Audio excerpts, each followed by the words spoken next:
Hi there, Mark Sabatella from Mastering MuseScore here. In this video, I want to give you a really quick primer on a simple way you can play a song from a lead sheet even if you're not a pianist. We are going to be using the piano for this demonstration though.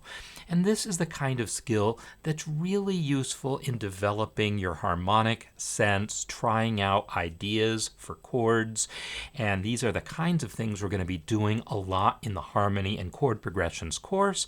So I thought I should give you a taste of how you can try to do these things. So I'm just going to play a very simple version of this piece that I have up here, and I'm just going to play the melody in my right hand, and I'm going to play the roots of the chords in my left hand. I'm either going to play the root of the chord, or if the chord is written as an inversion, like when I have E flat 7 / G, that G means the G is in the bass. So I will use that note as my bass note. And I'm going to play that and nothing else for the first few measures. And then let's talk about what is like the minimum that we might need to add to make it useful.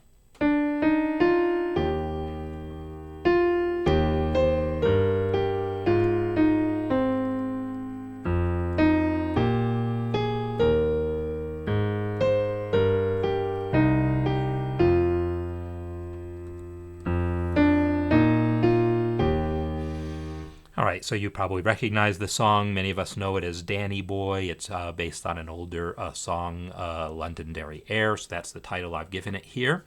And really, just hearing the melody and the bass note, you can fill in. Your brain is going to fill in an awful lot of the harmony. And so in many cases, that's really kind of enough to give us a great sense of the harmony. But if we really want to take it the next step further, what I want to add to that is I'm just going to add a single note, not even to all the chords, but all of the chords that have a note in them that is not diatonic. I'm going to play that note. So for the first chord, the E flat triad, I'm good. I've got, this is a diatonic chord. I've got my melody. I've got my bass note. I'm happy. Now for the next chord, this is supposed to be an E flat 7th chord. Well, that 7th should be D flat. D flat is not in the key, so my ear is not really filling that in for me. So I will fill that in. And the same on the E flat 7 with the G in the bass. And now I'll just go back to playing the two notes. Again, these chords are all diatonic. Now, the F7th chord, it's got an A natural in it.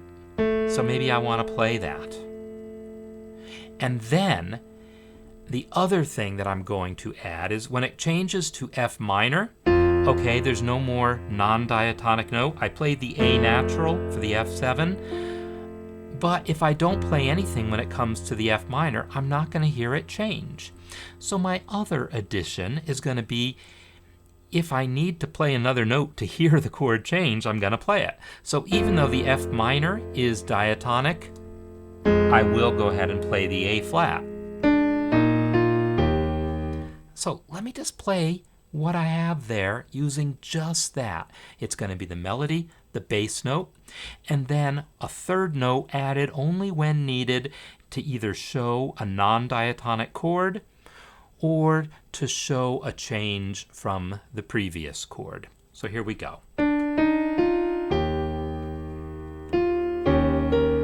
Yeah, I'll play that right this time.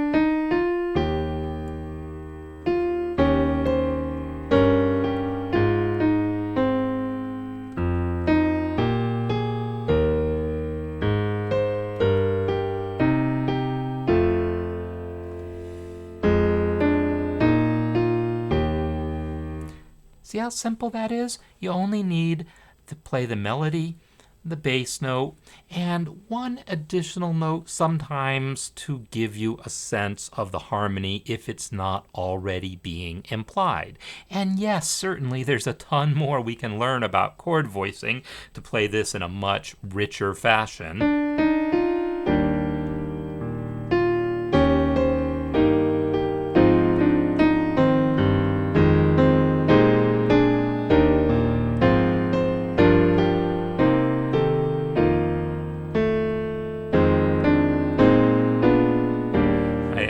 throwing in all my jazzisms there and doing all the things that I would do if I was playing this on a jazz gig.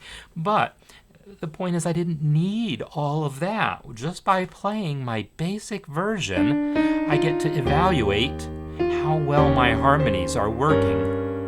And I don't need the fancy voicings just to tell if my chords are working.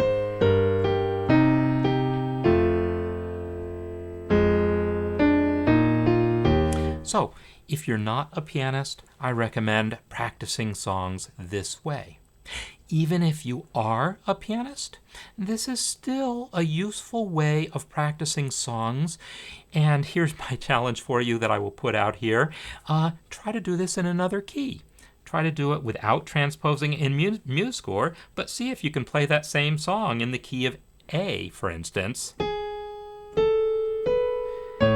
using the same technique.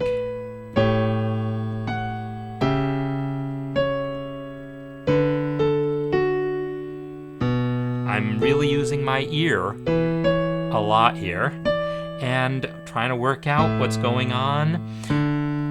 This is the kind of stuff. Yes.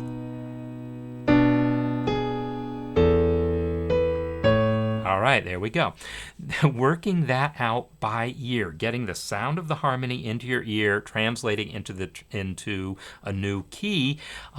These are the kinds of skills we are going to work on in the harmony and chord progressions course. If you are a pianist, if you're someone trying to work out these skills, because this is really an important way of developing that theory, that brain to ear connection.